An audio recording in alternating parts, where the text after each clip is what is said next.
The flash of blue light consumed him. One moment Hans was there, a silhouette against the storm, and the next, nothing. The ground sealed itself, leaving only the scent of ozone and wet earth.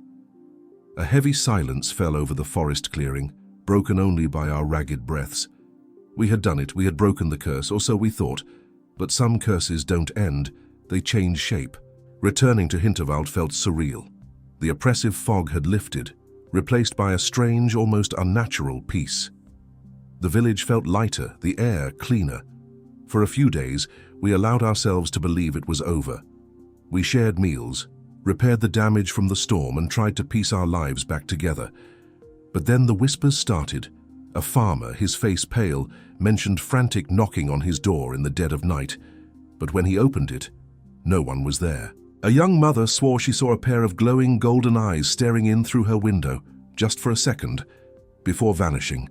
Fear, a cold and familiar friend, began to creep back into the heart of our village. The watcher was gone, but something else had taken its place. Driven by a growing sense of dread, I returned to the old abbey, searching for answers Father Johann might have missed. Hidden within Abbot Benedict's personal psalter, tucked between pages describing exorcism rites, I found a small, folded letter, its parchment brittle with age. His script was frantic, desperate. He wrote that the Blood Watcher's curse was a chain forged of lineage and sacrifice. It bound itself to the blood of the land. Breaking it halfway without completing the final rite didn't destroy it. It only fractured it. The entity would splinter, creating a revenant, a restless spirit, half memory, half hunger, forever tethered to the place of its death, desperate to reconnect with the world it had lost. It would seek out those it remembered, those it loved.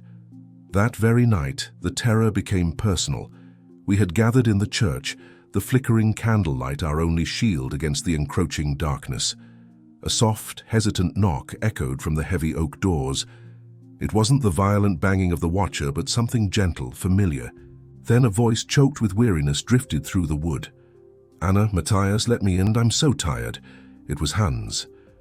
My heart stopped. Matthias moved toward the door, his face a mask of hope and disbelief. I grabbed his arm, pulling him back. Through the small peephole we saw him. Hans stood there looking just as he had before the curse took him, his face pale and drawn, his clothes damp from a rain that wasn't falling. But as he turned his head, the candlelight from within the church fell upon him and we saw it. He cast no shadow. Gertrude's voice cut through the stunned silence, her words heavy with grim certainty. "We didn't destroy the curse. We only changed it." She looked from the door to the ancient altar, her eyes filled with a sorrow that seemed centuries old. She explained that the ritual we performed was incomplete. We had severed Hans from the monstrous entity, but his spirit was now trapped between worlds, a ghost haunting its own life, tormented by fragmented memories and a deep, gnawing loneliness. He wasn't a monster anymore, but he wasn't truly free either. "There is one last way," she said, her voice barely a whisper. Abbot Benedict wrote of it.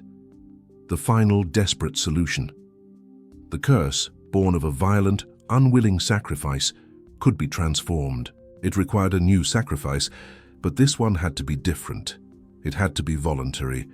A willing heart giving itself freely could absorb the fractured spirit and rewrite the curse's very nature, turning its dark energy from a chain into a shield, a lasting protection for the village. A life for a life, but this time offered in love, not taken in hate. From the folds of her cloak, Gertrude produced a small, wicked-looking dagger. It was ancient, its blade forged from black, pitted iron, its hilt wrapped in decaying leather. Faint angular runes were etched into the metal, symbols I had never seen before. "This was forged in the Iron Age," she explained, her hand trembling slightly as she held it. "Before the first church stones were laid in this valley. It was made to command spirits, to bind them and or to release them." The air grew heavy as we all stared at the grim artifact. This was the key. This was the price. "I'll do it." The words left my lips before I could think. Hans was my brother. His fate was my responsibility. If my life could give him peace and protect Hinterwald forever, it was a price I was willing to pay. Matthias cried out, grabbing my hand. "No, Anna, there has to be another way." But Gertrude simply looked at me with a sad, knowing smile. "Your heart is pure, child, but this isn't your burden to bear." She turned, her gaze falling on the altar where her ancestor had been slain. "My blood began this curse, in this very place. It is only right that my blood ends it." Before we could argue, she walked toward the altar, her steps steady and resolute. Her time had come. Inside the hallowed silence of the church, Father Johann began to chant, his voice resonating with the ancient Latin prayers of last rites. Gertrude knelt before the stone altar, the black dagger held tight in her hand.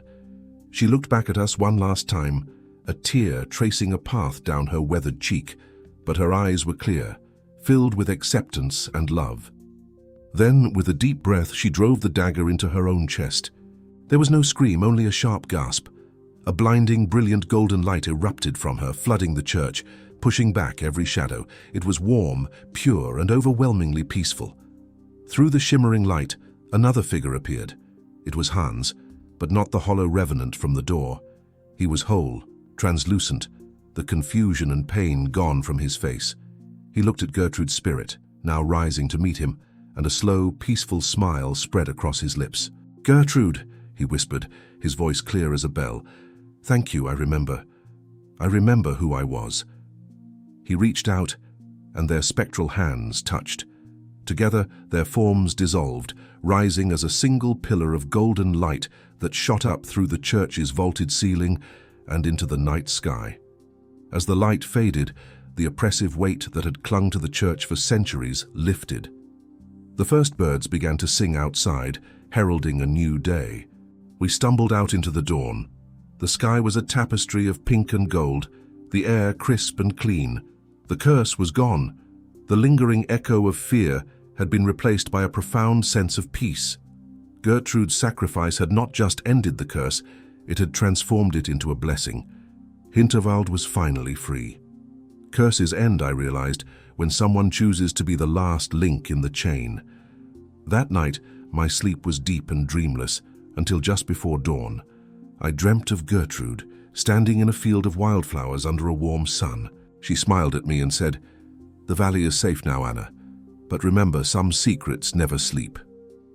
I woke with a start, the morning light streaming through my window.